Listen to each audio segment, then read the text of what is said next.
So yesterday, during our session yesterday, we were able to, tackle some of this.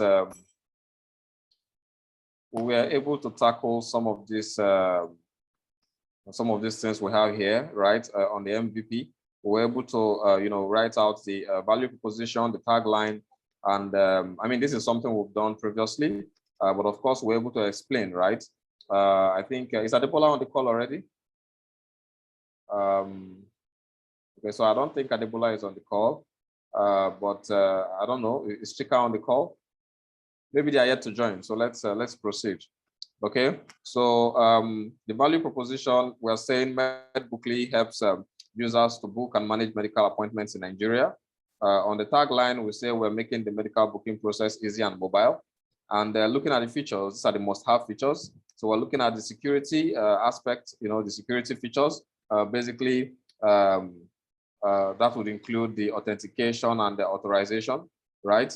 And then we are also, looking at the set of, so we call these actions, right? And I mentioned this yesterday, that these are the actions that are found within this feature. So for example, we say, okay, authentication is a feature.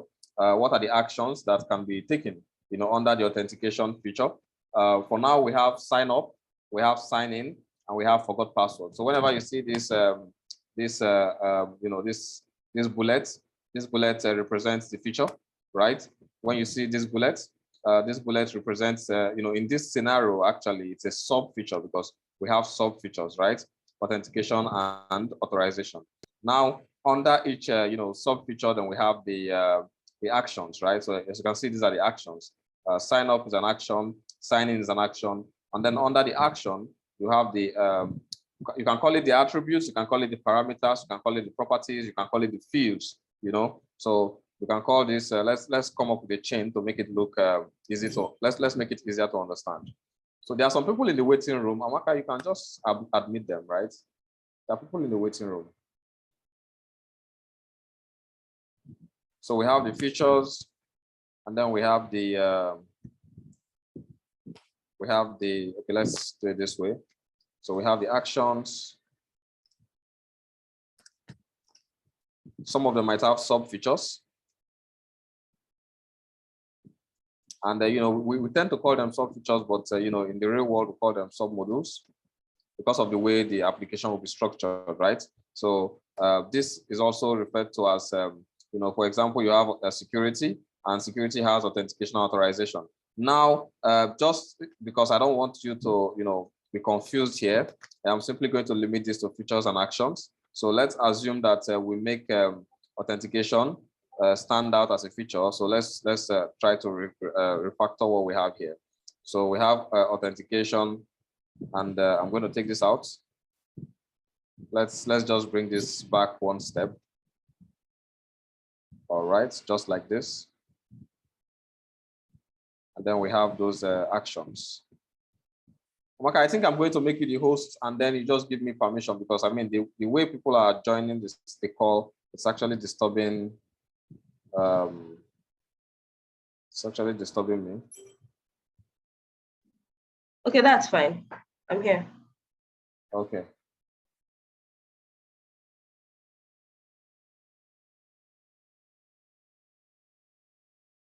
All right. So I think you'll just give me permission to share my screen.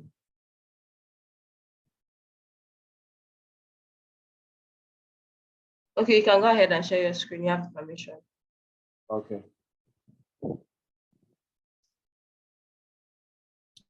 All right. So I'm just trying to, change the structure that I have here so that it will be easier for, for you guys to understand what I'm trying to do. So I'm simply trying to make, to separate authentication from authorization so that it won't be confusing at any point in time. So let's leave it this way. All right. Unfortunately, I think it's also affecting the other parts that I have here, but that's fine. That's fine. I would simply take off the formatting. So let's see, what can I do?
Okay. All right. So this is basically what a feature would look like here, right? So we have authentication, and under the authentication, we have sign up, sign in, forgot password, sign out, and verify email. So these are referred to as the actions, right? So these are the various actions, and these are the properties. So when someone tries to sign up, we expect to collect their email and their password, right? So these are details they use in signing up. Likewise, when it comes to signing, they also follow the same, they use the same set of detail. And forgot password, all we need is your email, right? Sign out and verify email, all we need is your token here. All right, so the next feature here would then be authorization. So let's sort that out right now.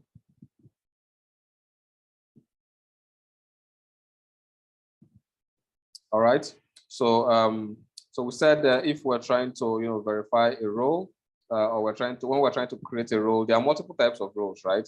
So I just listed them out here. These are the roles we're looking at, working with. So the platform admin, the general admin, the medical admin, and also the default user. So each role would have the kind of things that they can do. For example, the default user, you should be able to place a booking, right?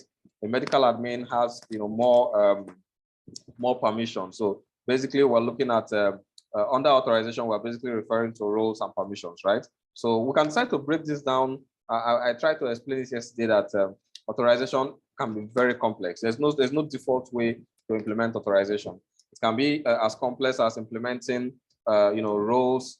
You can choose to implement roles, right? And then you can also choose to implement permissions, and then you can choose to make them separate. So under roles, you can have create role, update role, delete role, right? Update role. So you can choose to have this, set of features. Then you can also have the same thing for permissions. So the role is basically saying this is user A. User A can, the default. For example, the default role, which is the default user. The default user can place a booking, right? But then we can say, okay, we give that specific user the permission to do some other things that other users with the same role cannot do. So permission is a way to extend or reduce the functionality of specific roles, right? So you can say you build an application, and within the organization, you have the manager and you have the assistant manager. So the manager should have more permissions than the assistant manager. But when the manager goes on vacation, the manager wants the assistant manager to be able to do some things that him or herself, the manager, should do. But unfortunately, since they are not around, I want to give my my second in command the ability to do those things. You don't necessarily need to give them the role of a manager, right? Instead, you say, okay, I'm giving them permission, right? I'm giving them permissions to have access to some of the things that I operate. And since I'm not around, I'm giving them permission to operate on that same thing. So when they log in, because I've given them the permission, they should be able to see, that specific, thing I'm talking about. So I believe you understand what I'm trying to say here, but if you don't, it is fine. I would also explain better when we are working on this module. So right now we are simply going to work with role, right? Simply role. We're not going to break this down into permission because we don't have the time to do that. You can create roles, you can update roles, you can delete roles, and these are the default roles. I'm simply going to add this this set of role in here, right? So we can understand. And within this action, within this specific, within this specific item, these are the list of actions that they can perform. Now, instead of me to leave it this way, I'm simply going to put it like this, so that we stick to the the types of bullets we're working with, okay, to avoid any conflicts. So let's leave it this way.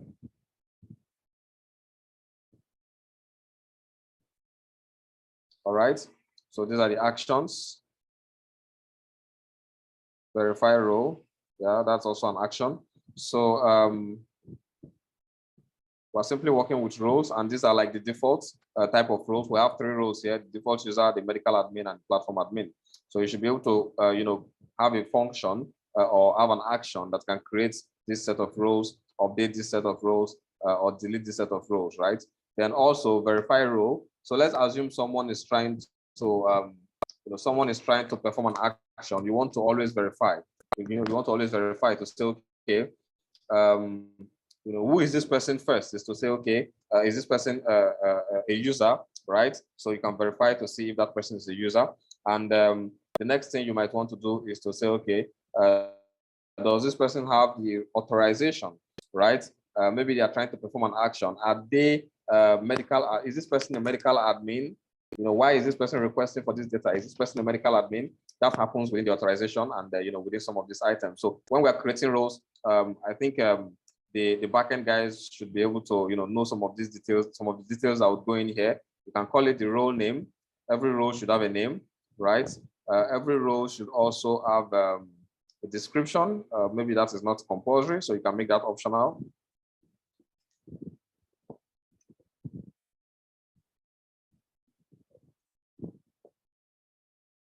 And yeah, I think role name and role description.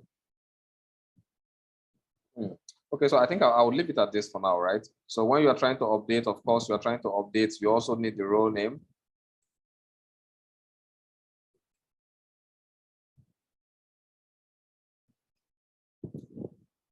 And of course, you are updating, right? So this is optional.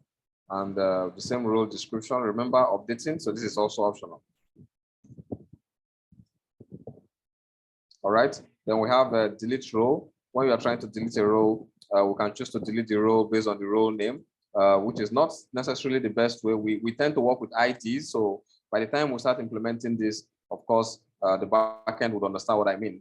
On the front end, we don't want the front end guys to touch anything like ID whatsoever. All they have to do is maybe they have like a checkbox or a radio button. You click on that role and you delete the role. But obviously, you don't want to delete a role from the front end, right? You don't want to do that specifically from the front end, except it's a very large application. Now, the moment you delete a role, every other user that have that default role, for example, would have a problem, right? So we can always set that to say, okay, some kind of users cannot be, some kind of roles cannot be deleted, maybe the default role, okay? So we'll definitely discuss this as we proceed. Now, when you're trying to verify a role, what you would also need is probably the person's email, right? So you can say when verifying the role, you want to use the email, because based on the email, this is the field that you need to verify someone's role. Based on the email, you can actually search your database and then verify this person's role after you search in the database, right? So this is the best way to do such verification. Yeah. So another item we have here is the profile, and looking at the profile, we have two major types of profile, right? So we have the user profile. We also have the medical facility profile, which is for example, a hospital. You need to put the details of the hospital. These are some of the details I listed out here, but of course, I believe that you guys have more details to put in here. So I think during our session yesterday, we said the location should be required. The services that are rendered should also be required. And description, I don't know. I think I left this out as optional, but you might want to make this required. Then we have other actions, right? So for example, we have disable facility. If you are trying to disable a facility, what do you need? Probably all you need is just a facility ID, right? A facility ID. Yeah, so, and this should be auto-generated, right? This should be auto-generated, so required. So you need the facility ID.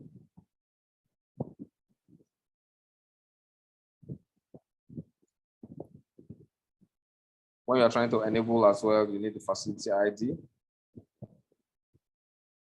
When you're trying to delete a facility, you also need a facility ID.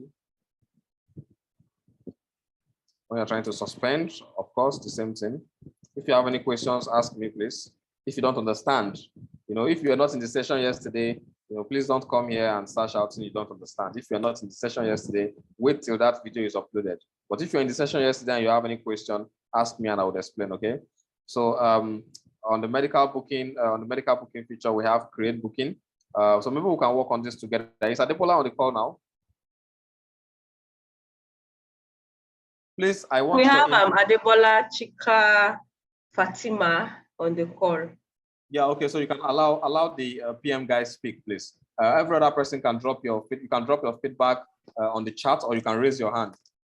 Give Adebola, Chika, and Fatima ability to speak, please, on the call.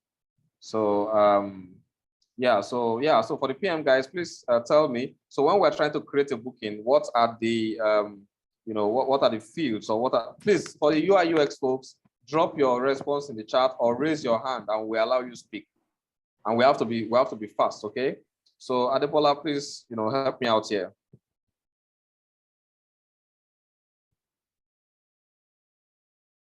Are you sure they can hear me? I think they should be able to hear you. So now there are 4 of you here. I've asked you to mute your mic so you can go ahead and speak. Okay, so Adebola, I can't unmute you. Let's see. Sorry about that. Oh, okay. I think Adebola can now speak. Yes, I can unmute. Okay, all right. Yeah. So someone is asking, what about adding, removing, disabling, or enabling doctors or specialists? We'll get there. We've not really added any of the actions there. So please, Adebola, go ahead, please. So when we're trying to create a booking, what are the fields that we need? Okay, so we'll have hospital, name of hospital. So let's call it the medical facility name. I'm trying medical facility. Yeah. Okay. Okay. Medical facility name. Location. That's medical facility location. Yeah. And location address is same thing. Yeah, that's the address. Okay, so this location is for the medical facility. I don't think we need the location of the individual placing the booking, do we? No, it's for the medical facility. So we don't. So what if the medical facility would want to know? Okay, this person that booked for this request, where did they book from, right? Where are they currently? That's not necessary, right? No, that's not necessary. Okay. So now we're working. Yeah, and then some medical facilities may have more than one location. That's if they have branches. Yeah, sure. Yeah. So the person can pick the closest location to them. Okay. Yeah. So Amaka's Chika said he cannot unmute. Chika cannot unmute. Yeah. So the location is required. The name is required, of course. Yes. So by default, we are going to list this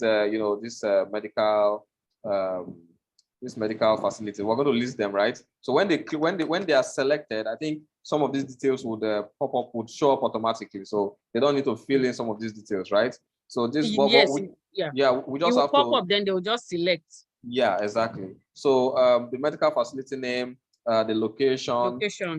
What else? What else are we looking at here?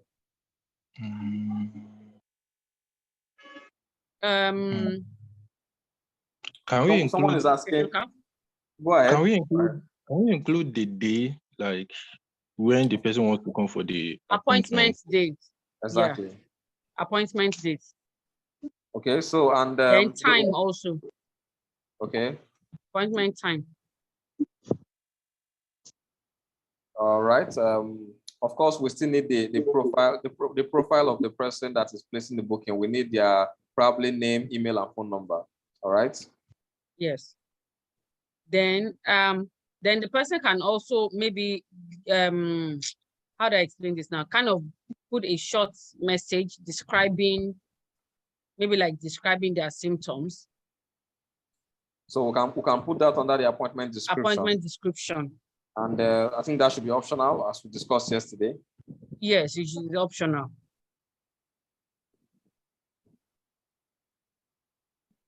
So now I said phone number, but something I just discovered that under the profile we don't have the option for phone number, do we? No, I think it's there. The phone number should be there. Is it required? Phone number is required, yes. Can we include the payment option? So are we implementing payments right now? Like if every single booking, would every single booking go along with payments? You know, I was trying to confirm this some time ago when I asked if every single medical facility charges for appointments, like, you know, consultation. And I can't really remember the feedback. So if yes, then I think we should. Yes. Yeah, but then the payment option will be, it's going to be optional, because like you mentioned, some may not charge, some patients may not want to pay upfront. They may want to get the claim before they make any payment. So it's going to be optional. Okay, so let us exclude it for the MVP. I think you know, We can exclude it. Yeah, Yeah. let's exclude that for the MVP. It's Okay. not really, it's not very critical. It's really Yeah. not critical. So we have the create booking. So the name is of course required, but it will be populated from the person's profile. So they don't have to fill in that this set of stuffs. So these 3 items will be brought in automatically. And then we have the medical facility, of course. This will be brought in automatically as well from the medical facility that was selected. The location, so this is what the person is going to put in: the appointment dates, the time.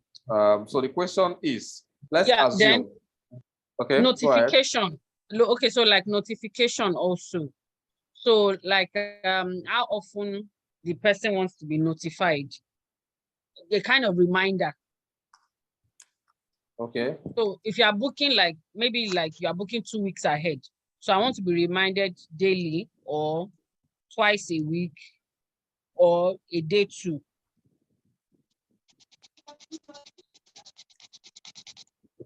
Okay, so And yeah, then so when you say calendar sync. Okay, then syncing calendar, syncing the notification reminder to the person's calendar. Yeah, there's a calendar sync here also.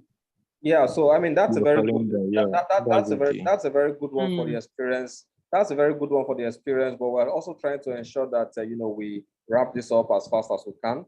So but of course I understand you know, like we're going to have a calendar by default. You know, that calendar is when the person is selecting the day, you know, we don't want them to work with to enter it manually, right? So there'll be a calendar. And when someone creates a booking, it's ideal that you ask them if they want to sync it to their Google Calendar, and then you allow them do that. We might not do that. I don't think we should do that for the case of the MVP. But you know, looking at it now, you can see that there are so many other things that will come in. For example, someone mentioned payments, and remember that if we're doing payments, you know, it means that we might also want to do wallets, right? We might, not compulsory, but you know, for a better experience when working with payments, wallet is a good way to, you know, have the users putting some cash in their wallet so that whenever they want to book for an appointment, they don't always have to, you know, look for their credit cards and all that. So I think notification enable. This is enable. So notification is a good idea, and I think the notification should be. We can. Are we making it very dynamic? They will be the one to decide. Or let's set the default. Let's say maybe like I think it will be set default. We'll have different options, so they can have daily, weekly, bi-weekly, bi-monthly. Yeah. But I also think that the notification option would depend on the time frame, you know, of the booking. Do you understand me? So let's assume someone booked for tomorrow.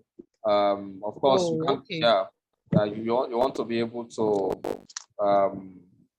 Okay, so that's something we'll reason about. You know, I'll discuss that with the engineers, and also the we'll have, you know, other sessions. By the time we get there, you know, by the time we get to that sprint, we'll definitely reason how to implement the notification reminder. So for now, I think it should be optional because some people might not want notification. What do you think? Yeah, yes. Some people may not want. It's true. Okay. All right. So let's leave it at this for now. And when it comes to updating booking, you know, basically what you would have to do is to say, okay, this guy should be able to update some certain details. Now, what are those certain details? We're looking at the appointment dates and also the appointment time and also the appointment description. So these are the main items that we think but that I think they should be able to update. You don't want to update any location or name or email. Those are defaults, right? Those are coming from your profile. So let's put it like this: optional, optional, and optional. Okay, good. So for the updates, right, for when you're updating booking, and we have this feature for like I don't know if this is the right term. I called it rebook or I don't know. Let's say is that term correct? So when you are trying to book for the same, maybe the same doctor, and I think we did not select if they should be able to select a doctor. We did not add that option here. Okay. It should be there. Oh, okay. So should I just say Like select medical practitioner or specialist? Select specialist. Yeah. Yes. Optional. So that if they don't select, of course, the hospital would make the hospital would make someone available to attend to them. So yeah, so this is optional. All right, and of course, since this is optional, it means if they are updating, they can also choose to change the specialist. So I think we now have the booking activity. Remember that we still have a feature like delete booking, right? And delete booking is something that should be done or carried out by the the admin. Let's assume there was a booking on ground and the patient did not show up. The medical admin should be able to delete that booking, right? So I'm simply going to have that option here.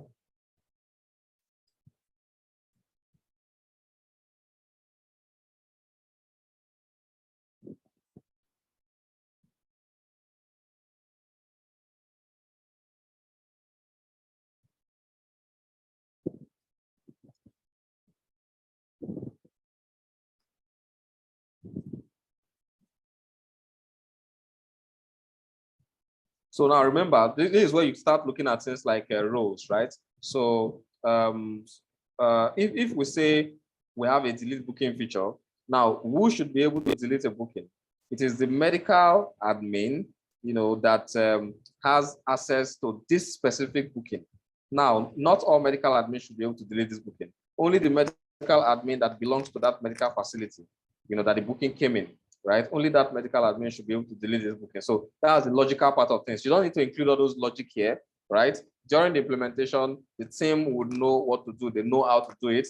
But if you choose to say, okay, we want to come up with a complete workflow or diagram so that the business team, for example, would understand what the engineering team and the design team, are working on, then you start, going deep into working on diagrams. I don't know why. I don't think you can see that. I was actually sharing a different screen, but you can't see that screen. So let me share my entire desktop one. Let's see. All right. So I was actually showing some of these diagrams. So if you want the team to be able to understand every single workflow, then that is better, done with diagrams. Now we're not looking at explaining so many things to the business team. So let's just proceed. So please unmute Chika. Chika wants to speak. So Adebola said, Adebola Kazim. Oh, so we have two Adebola on the call. Okay. So Adebola Kazim said selection of. Yeah, I'm speaking. Hold on, please. Selection of specialists. What if the specialist isn't available when the user schedules an appointment? That is that of course would be made. So within the medical facility, we're going to get there, and you will see that this person would be able to. Please turn off your video. This person would be able to the specialist feature here. We have. Please turn off your video. So the specialist feature here, you have the medical admin. They will be able to enable specialists, disable specialists, right?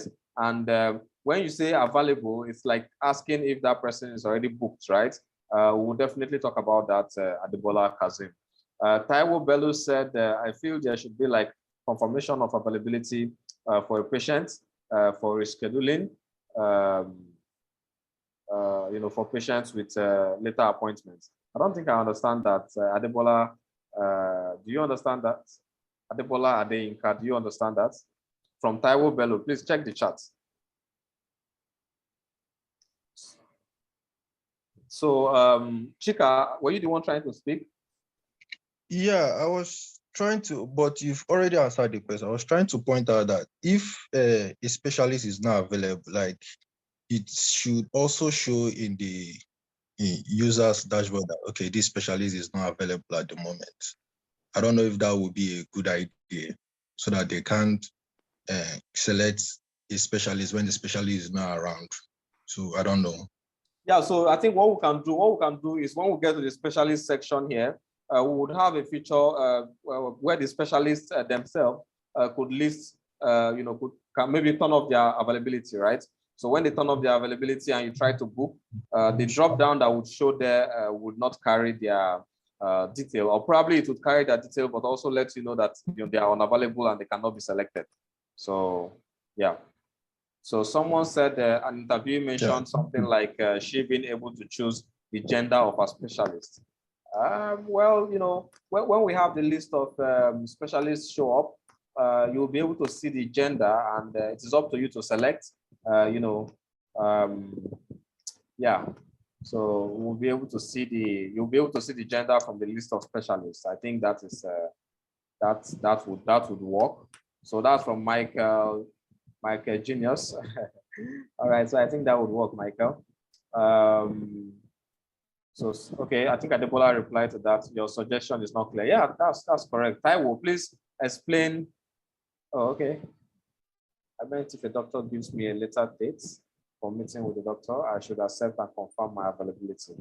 What do you mean by the doctor giving you a later date? You mean if you have met the doctor already in the facility and they give you a later date? I think if they give you a later date and time, you can go ahead and place a new booking.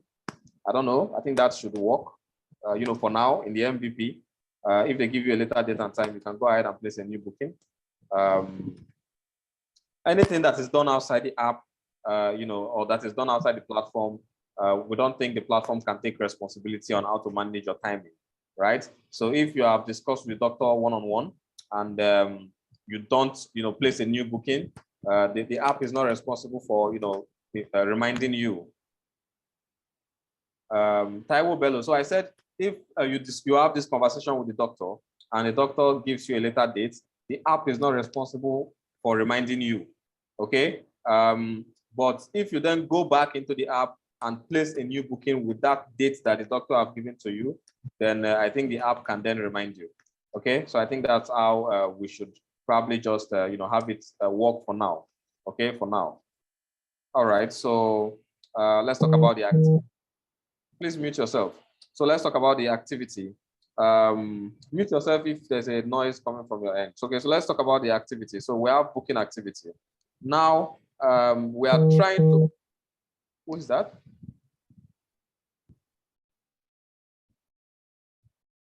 Okay, so we are trying to, okay, so we are trying to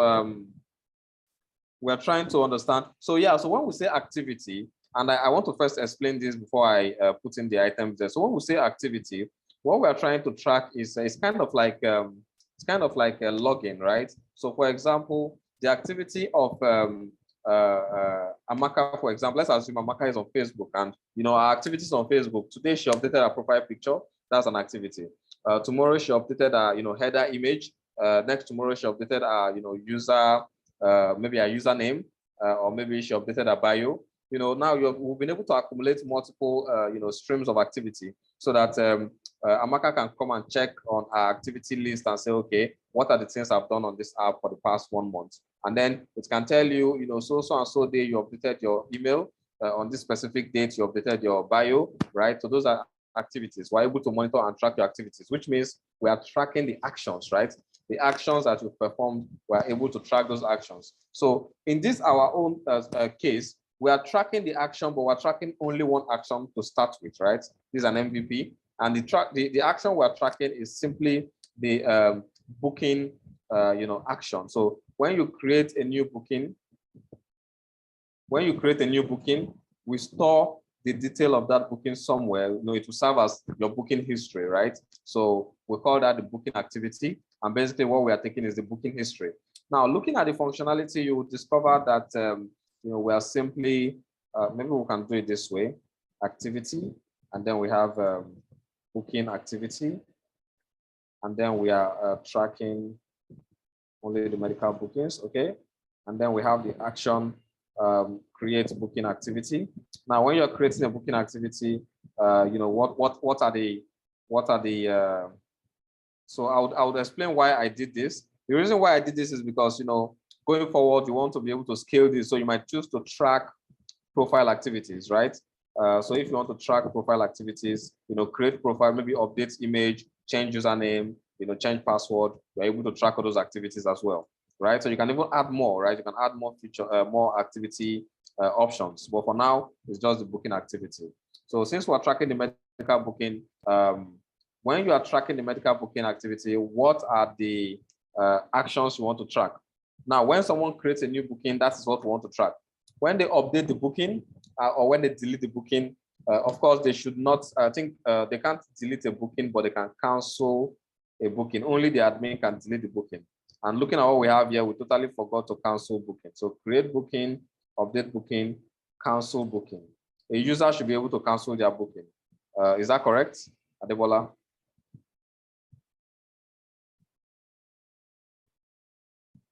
I don't think Adebola can unmute herself again.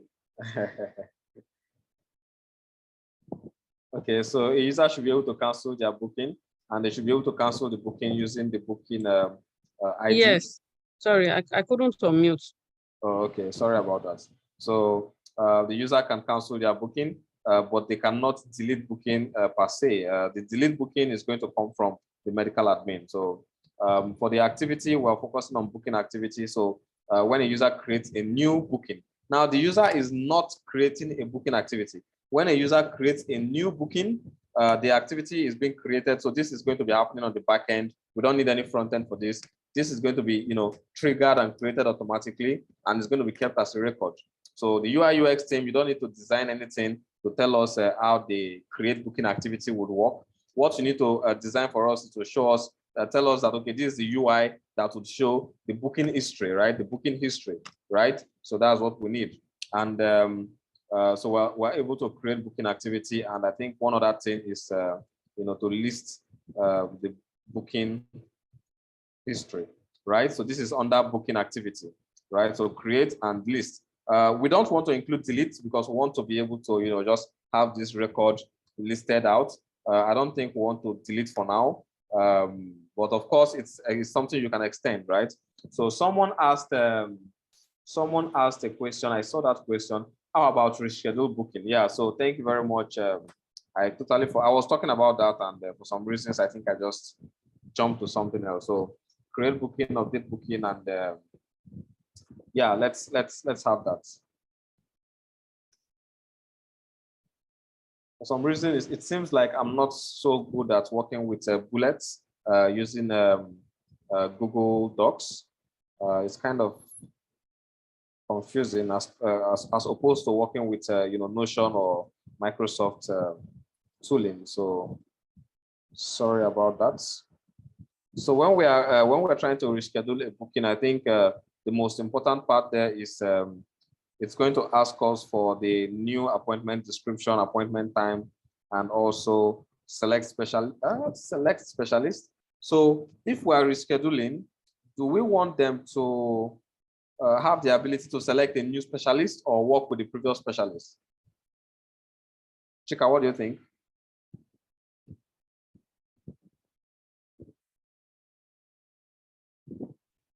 So since we're rescheduling, I think we should have a new, we should be able to put in a new date. All right. I don't know if this should be optional. This should be required. Then the description optional as well. So let me check to see if, so Bender said when you cancel a booking, your consultation fee is lost, right? All right, so that's a very good question for the house. Please, let's answer our brother. what happens to my money when I cancel the booking? If I have paid already online, let's assume we implement that. We're not doing that though, but what happens? So I don't know, since we're not doing that, we might not have to bother ourselves with that, but I think it's a good one to reason about. So Michael said, I think that's what the update booking is for. I think this should have options to have a news. Okay. All right, so that's from Chika. And Hidri said it should be optional. And Chika also said,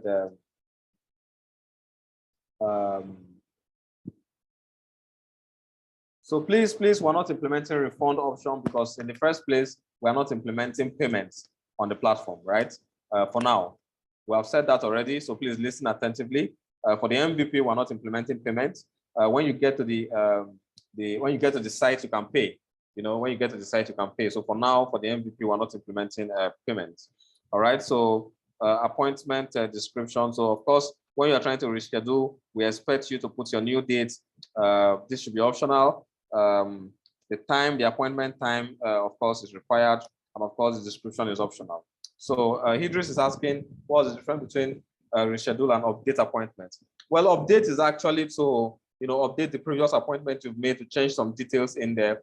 Reschedule is to say you have finished with that appointment, you've resolved it, but after a month time, you are feeling the same symptoms again, and you want to reschedule.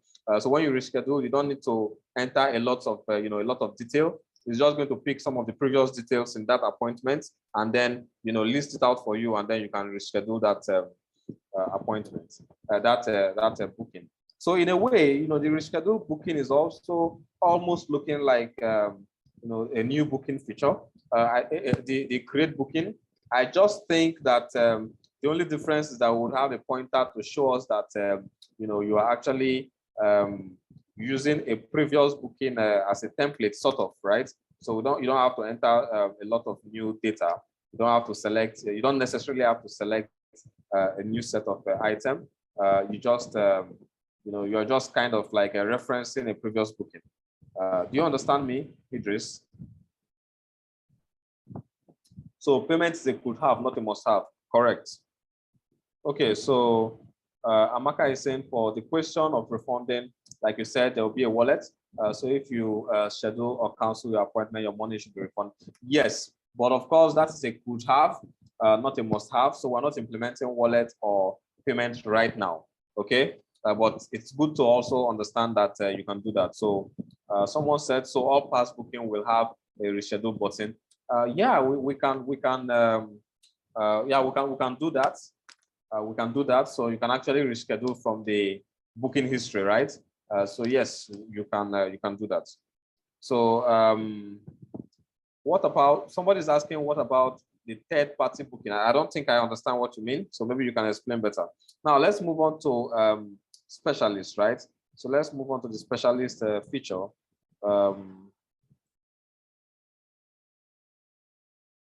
So we said inclusion of each specialist per hospital on the admin dashboard.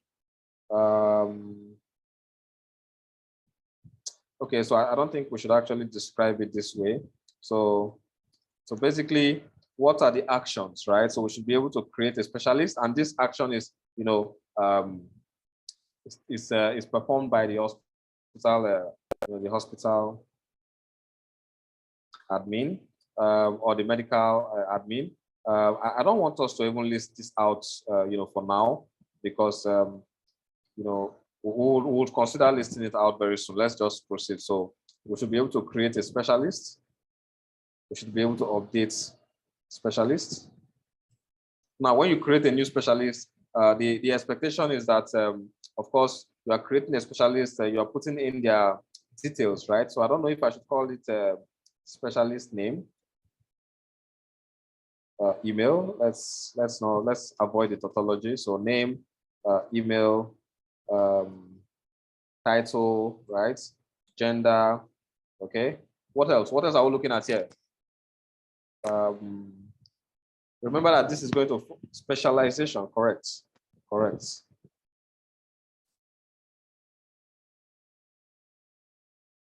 Okay, so so someone is saying, where do you handle complaints for users? I don't know if that question is for me or if that question is for everyone, including you, Yemi, if you're part of us. I don't know if you mean, when you say you, I don't understand what you mean by that. So qualification, compulsory, that makes sense. All right, what else? What else are we looking at, please? So for someone said, for example, a mother booking for a child. Of course, it's still the same booking process. You can put that as a description, right? On the description tab, you can put that in there. The child does not have an account, right? The mother has an account. So if that's what you mean, Esther, I think that answers your question. So we have qualification. Someone said years of experience. Now, I don't know if that is compulsory, but if that should go in, then years of experience is also a good idea. License, okay. What else are we looking at there? So I don't think the years of experience and qualification is necessary. Yeah, so personally, I don't think it's necessary. So we might have that as optional fields. Okay, so what else are we looking at here? Okay, so I'm going to make them optional.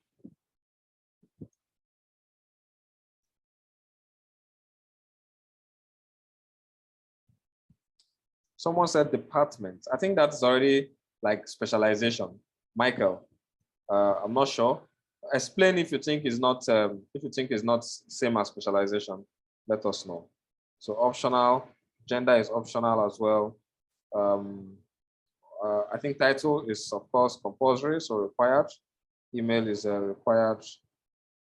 I think the specialization should be required, right?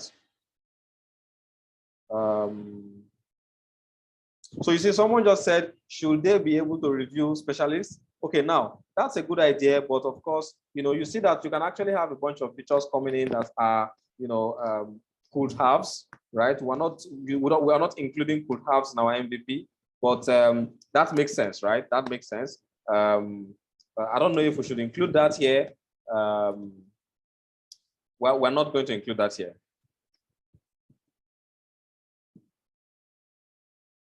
So title required, gender. I don't know, the gender, should it be optional? Maybe we can make it required. The only thing is we have an option for, probably, I don't wish to disclose, stuff like that, but we can make it required so that at least we can have it show up on the specialist list when the users are trying to select. All right. So somebody said, what about a photo but optional? Makes sense. Makes sense. Photo but optional. Okay. Okay. I think that makes sense because sometimes, I don't know. I mean, personally, for me, I would say specialist photo should be compulsory, but I think it's a good idea to make it optional in this case. So someone said it thinks license should be required. That is from Jesuto for me. I think so too, but about photo. So you see now, this is a very good use case where you would ask a user, a potential user. You would ask a potential user when trying to place a booking.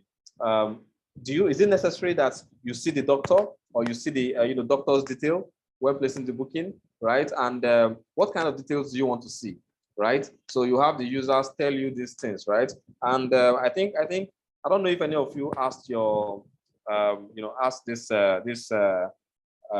people that we interviewed such question, because now some of you are saying it should be optional, some of you are saying it should be required. But remember, I think you guys are also potential users, right? But I think it's always better to have that feedback from an interview session. Okay, all right. So someone said the license should be required for proper vetting and verification. Well, remember that we agreed, we had a conversation and we said that we would hold the medical facility responsible so that we don't necessarily have to do vetting of the specialist. Instead, we do vetting of the hospital or the medical facility. We had a conversation and that was our agreement, but I do get your point, Chika. I do get your point. So someone is saying, will they register with the name of their working place? Don't worry about that. I don't think you're following with us, Matthew, right? I don't think you're following us at all because the specialists are not creating their accounts. The medical facility is the one creating the specialist account. And once the specialist account is created by the medical admin, they would automatically receive a token or a PIN that they can use to log in and see the list of people that are booked for their service. So yeah, that was our agreement yesterday. So I'm assuming you were not in that session. All right. So let me proceed. So someone said the license should be required. Okay. Okay, so if you say the license should be required, okay, that's fine. Looking at it right now, the application is actually being extended, because if the license is required, who dictates the kind of license? Is it going to be just a regular entry, or is the platform going to have a list of medical licenses that are, that will be, and then would have them select, try to get my point, right? So if the platform is going to have a list of licenses that are created, and then we have the medical admin select when creating a specialist, it means we've added a new feature, because then we'll have a new feature where the platform will be able to create a license, delete a license, update a license, but we're not going to touch that, right? So for now, we're just simply going to make it a very simple input field, and would allow the medical admins enter the license of that specific specialist. All right. So someone said, please explain why the photo should be optional. Of course, so that's a feedback from the community here, right? From the guys on the call. And I think I don't know, if you think it should be compulsory, then please let us know. If you think it should be compulsory, and tell us why you think it should be compulsory. All right. So we would only bet the hospital license. Good. So that was the initial idea. Yeah, Adebola, if you want to speak, go ahead and speak, please. Maka, please allow Adebola speak. All right, she can unmute now. Okay, I've unmuted. Thanks. So I was just typing. I think for me, I think photos should be required. It should be compulsory, so that I can let me see the face of the person I'll be meeting ahead of time. And then I think it's a form of safety also for the user. It just gives a form of safety for the user also. My thought, but I think it should be compulsory. Let them upload all their. If the doctor has been charged for a criminal offense somewhere before, so I will know ahead of time. I'm just saying, sorry, I'm going overboard, but I think it should be compulsory. Yeah, that's fine. I mean, of course, everybody's suggestion, would be heard, right? So, Michael, if you have a suggestion, go ahead and say so. But when you say something, it's good to add a description and explain, right? So, I've seen some feedback with explanation. It makes more sense. So, someone said photos should be required. It builds more trust. That makes sense, right? From Ayomide, that makes sense. All right. So, Michael said it makes us safe. It makes users safer. Good. Okay. So someone said, I don't think license should be visible to the user, but license should be required before they are registered on the app.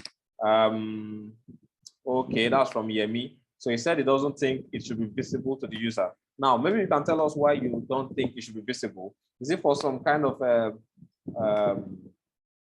and I think in a way, I'm also trying to get your point, Yemi, because when users see that probably you are qualified, but they see other people that are overqualified, they can choose to go for the overqualified guys, right?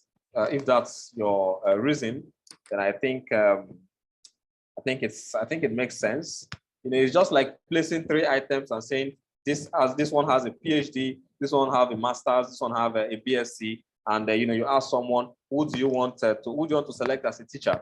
Probably the person might end up going for PhD, thinking that the more qualifications, the better. And at the end of the day, it means the guy with the BSc might end up not even getting any booking, right? I'm sure I'm communicating here, but if that's your point, then I think it makes sense. But maybe some other persons have a reason, to say that the license should be shown to the user. So let us know, please. Let us know. So someone said, I think just stating the qualification is okay, because the layman doesn't even know which license is which for the specialist. All right, that makes sense too. So the users can see their faces, and some doctors that have a unisex name, photos will distinguish them. Of course, we also have gender, and gender can also distinguish them. Okay, but that makes sense. So the photo is required, and it would split opinion. Okay. So tell us what you think. The license is required, but should not be shown to the users. During the design phase for experience, we'll leave that to you guys, the UI UX team, to decide. All right. Of course, you have to give us your reasons for making those decisions as well. So don't make decisions blindly. All right, so we're also able to update, and we should also be able to update all these records. But of course, in the update tab, we'll refer to them as optional. And just in case you don't know why we are doing this, is because when you are updating, we don't know what you are trying to update. All right, so we're making them optional during updates, but during creation, some of them are required. So you already have some fields, some data in there. So whether you update a title or not, you already have that title. All right. So during the update phase, we most times use the optional tag, because when you are updating, this is not compulsory, to put in those details. Excuse me, please.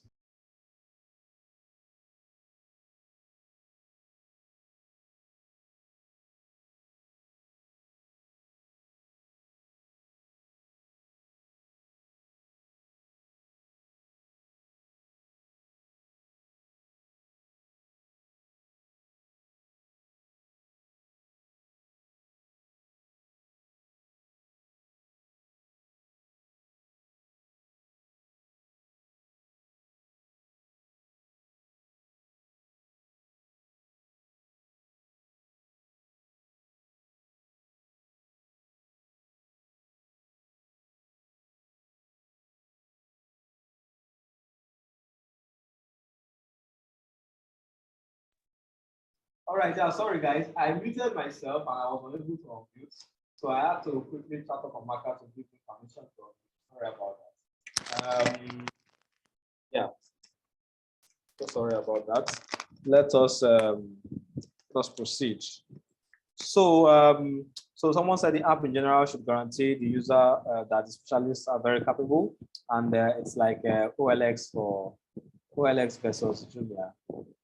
Well, okay. That example is quite, I don't think I understand that. So Xstar said, just as you said, there might be bias. Yeah, okay.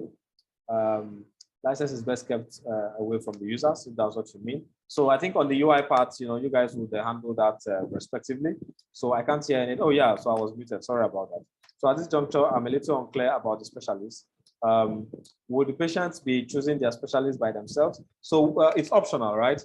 We're going to put a feature, by default, if you don't select any specialist, the hospital would, provide someone that can attend to you, right? But if you have a specific person that you want to select, you can, choose to do that yourself. Okay. So, but by default, you can choose to, allow the hospital make that decision, or the medical facility make that decision for you. And someone said, or when they book an appointment, the hospital admin gets in the. When you book an appointment in any medical facility, that medical facility will get a notification that a new appointment was booked, right? There will be an email notification for that specific facility. So I don't think that that's going to be a problem. So yeah. And of course, it will also appear on their dashboard, right? So on the dashboard, they will have that shown up. Okay, so the app should be as natural as the hospital. Nobody asks the doctor in the hospital to show his or her license, or even say their qualification before letting them attend to them in a hospital setting. We just trust that the hospital will go to is good enough. Well, so I think when you're looking at it from this perspective, Jane, I think it's also ideal that you understand that being in the hospital first physically is also a level of a confirmation that you've given yourself, right? A level of confidence. So when you are selecting or talking about a doctor online, anybody can be a doctor online. Anybody can post to be a doctor. As a matter of fact, I can actually post to be a doctor on LinkedIn, right? I can Google stuff. I can have doctor friends, collect details, and everybody believes I'm a doctor. So yeah, that's why we're vetting the medical facility first to ensure that if there are any problems from their end, we would hold them responsible and accountable, right? Because we cannot afford to build a system to look for the details or to verify every single specialist from our end. So let's allow the medical facility verify their specialists, and then we verify and vet the facility. Okay. And of course, it's natural. We just, I mean, when you say it should be as natural as being in the hospital, You don't ask those questions in the hospital because you're in the hospital. When you are not in the hospital, you definitely would ask those questions, right, Jane? So for example, they say, okay, there's this doctor somewhere that can, fix up this issue you are having. You would ask questions, right? I mean, who is this doctor? How long has he been in the hospital? Where is he? What are his qualifications? There is a tendency that you might ask those questions, Jane. So I think if you are not in the hospital, you might want to see the doctor's license or something. It depends on your personality at the end of the day. So I would say maybe like 30% of the time, people will definitely want to see those licenses. But coming from a verified hospital, I don't think it is. I don't think we should consider that option for now. If you are raising your hand, please allow Idris Kolade to unmute himself. All right. I think that was the last question we're taking for now, because this is create specialist, update specialist, and also delete specialist. Go ahead and ask your question. Good morning, sir. I'm getting confused with regards to doctor and specialist. I think we are dealing directly with hospital registering the doctor. So I think any doctor that's going to be on the app, we have one link or the other to a particular hospital. Exactly. And now you're using doctor and hospital. I am trying to also make it even broader to refer to them as medical facility and specialists, right? So it's just we are trying to play with words here, but so when we say hospital and we say doctor, we're also referring to medical facility, which is the hospital here, right? Yeah. And the doctor is also the specialist, right? So because when you use these keywords, at the end of the day, if you have like a medical facility with a specific specialist, maybe they are called surgeons. I don't know, right? Please mind the kind of examples I'm giving here. I don't really understand some of these details as well. So, but let's say you have like someone who prefers to be called a surgeon. That person happens to be a medical specialist as well, and they should be able to receive booking through your application, right? We're not trying to limit this to just doctors, okay? So do you understand that now, Idris? Idris is muted again. Please, Amaka, apologies, just allow Idris to speak. I think he left the call. Idris, Is Idris still on the call? I doubt. Okay, so someone said, yeah, Amaka, go ahead, please. I said he's still on the call. I just asked him to unmute himself. Okay. So I think maybe Idris, did I answer your question? Yes, sir. Look, I'm trying to look at it from the hospital's perspective when it comes to probably selecting the doctors. Like for me now, I want to select a doctor. Would the doctor have access to be able to edit their own profile, or all the access will be given to the hospital admin to enable and disable a doctor at a particular time? Because probably I want to book an appointment with an hospital now and I select a specialist. What of probably if the specialist was not on seat, or probably the specialist have to step out, or probably the specialist was on morning duty and this is afternoon? So I'm thinking maybe for the MVP, that might be maybe complicated if we have to go into it. Probably we can just leave it for the hospital for now to just select any doctor that is available as at that moment that you're making an appointment, or for the day you'll be going for the appointment. Yeah, so I think I mentioned something like availability or status. I think someone's okay. Yeah, so yes, I mentioned availability or status, right? So the doctor can actually change their status just like the way you do on Discord to say available or unavailable.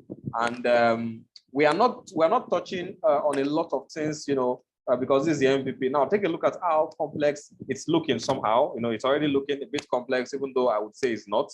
But imagine if we decide to touch on every. I keep mentioning use case, right? I keep mentioning use case for a simple reason.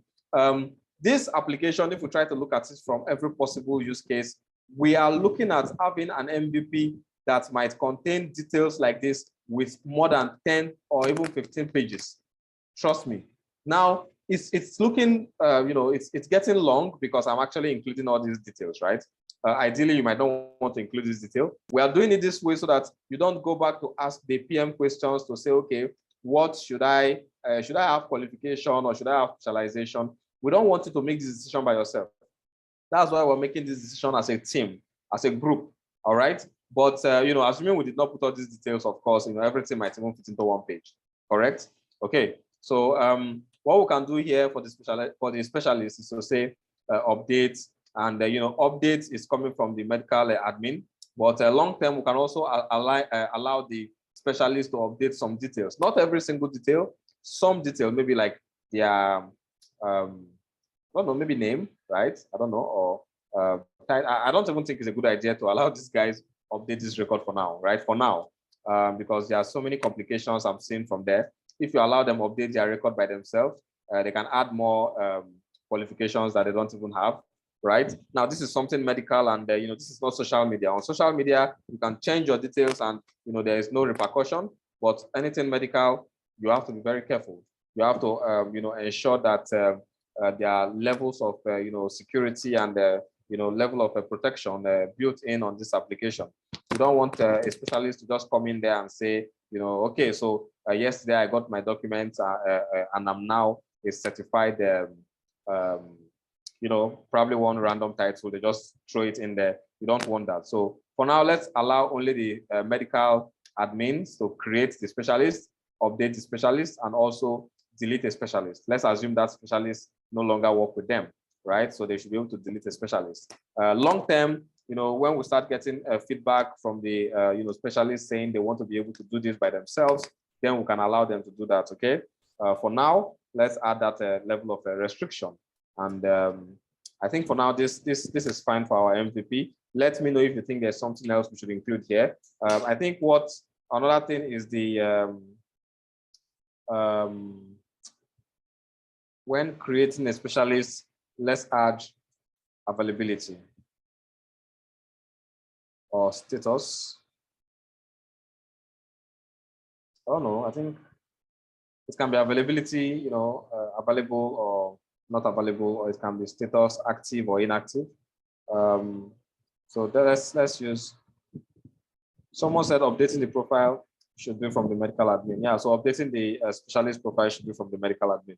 So status should be required, or status should be like active or inactive. So we can make that required, and also that can be updated. So status should be, yeah, so that should be optional here, because this is the updating part, right? Optional. So I think that works, right? I think that works. When deleting a specialist, all you need is the specialist ID, right? To delete. Of course, the UI will always ask questions like, are you sure you want to delete? Are you sure you want to do this? Of course, that's on the UI part to implement. So for now, I think this is fine.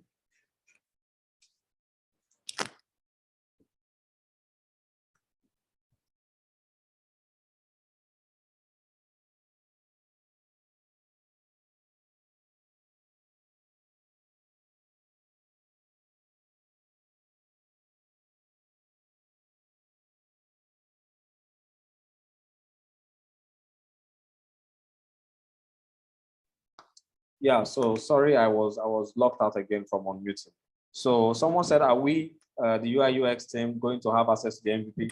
Everyone is going to have access to the MVP. As a matter of fact, this MVP is going to be uploaded on JetBrains Space right now, and also the link will be shared, with you on the server. I mean, this is what you need, whether you're in UI UX, whether you are in backend, frontend, everyone has access to this. So please, we're going to end this meeting here. We've taken 1 hour, 30 minutes, and that was not planned, right?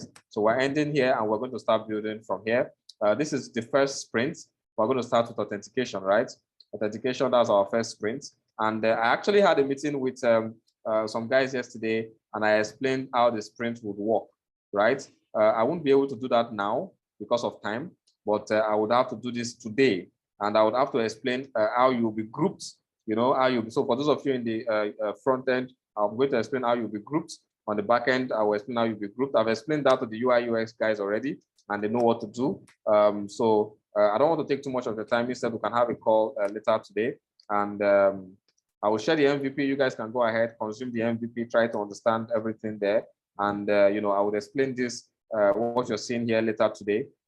maybe I'll do a video and share that video so that you guys can understand. So basically, every team is going to have you have a team lead, right? So your team lead is going to be the one, coming up with several groupings, and then you will share all the groupings at the end of the day to the PM. Now, what does your grouping look like? So your grouping will look like this, right? So for example, this is the UI UX authentication sprint, and within that sprint, you have an instruction. All sprint design implementation should follow the predefined design system, and the screen sizes to be used are as follows. This is your desktop screen size, and this is wrong, right? This will be edited. I would edit this, and because I'm not sure if it's 720, and also for the Android large. So we just give you specifications so that you guys don't work with different stuffs, right?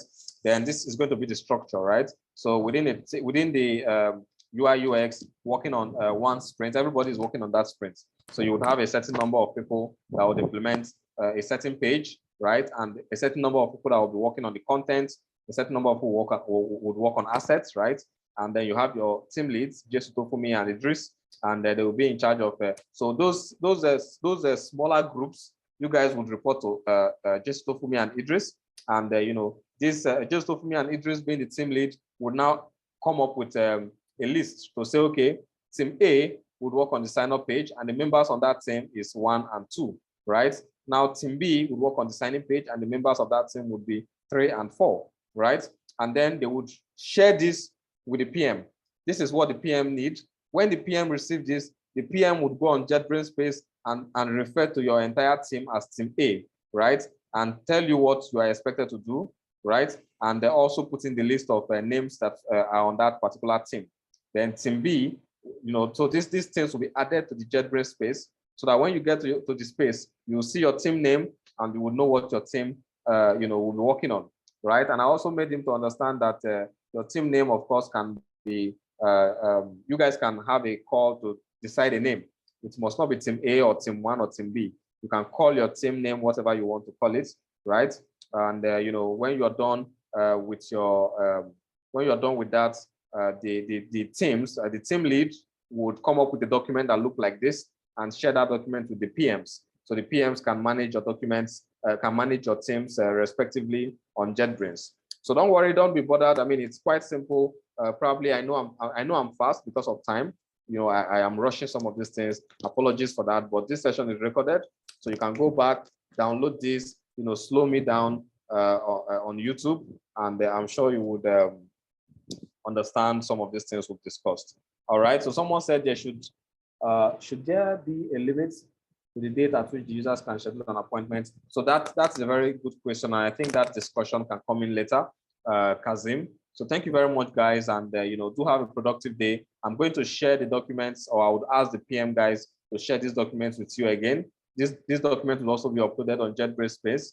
If you're not on JetBrains Space, do let us know on the server. And yeah, I think that's all. Yeah, so that is all. So do have a wonderful day, and see you next time, probably this evening, because I would want us to set up the teams. So I will discuss with all the team leads. If you are a team lead after this call, please send me a DM, and let us organize like a 10 minutes or 20 minute session, and I would explain this workflow to you again. So send me a DM if you're a team lead. Thanks, guys, and bye.